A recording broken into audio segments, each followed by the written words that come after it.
महापालिकेसाठी प्रभाग आरक्षण सोडत 11 नोव्हेंबरला 33 ओबीसी तर 61 जागा महिलांसाठी।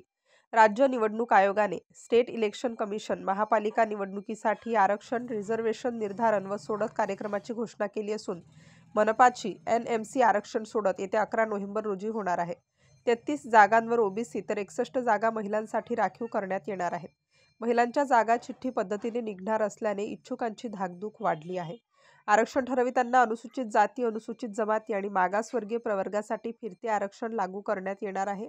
या प्रक्रियेत आरक्षण जाहीर करून नागरिकांकडून हरकती व सूचना मागविण्यात येणार आहेत। त्यावर विचार करून अंतिम आरक्षण निश्चित केले जाईल। त्यानंतर शासन राजपत्रात अंतिम अधिसूचना प्रसिद्ध केली जाईल।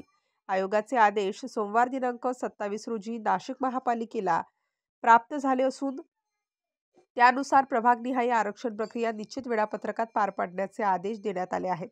दरम्यान राज्य निवडणूक आयोगाचे सचिव सुरेश कांकाणी यांनी काढलेल्या आदेशानुसार सर्वोच्च न्यायालयाच्या निर्देशांप्रमाणे राज्यातील सर्व महानगरपालिका निवडणुका 31 जानेवारी 2026 पूर्वी पूर्ण करणे बंधनकारक आहे। त्या अनुषंगाने आयोगाने आरक्षण निर्धारण व सोडतीसाठी 7 टप्प्यांचा कार्यक्रम निश्चित केला आहे। नाशिकसह राज्यातील सर्व महापालिकांना बृहन्मुंबई सारख्या निश्चित करून राज्य निवडणूक आयोगाची मान्यता देणे, सोडतीची जाहीर सूचना प्रसिद्ध करणे, हरकती मागविणे आणि अंतिम आरक्षण अधिसूचना प्रसिद्ध करणे या सर्व प्रक्रिया दिलेल्या वेळेत पूर्ण करण्याचे निर्देश देण्यात आले आहेत।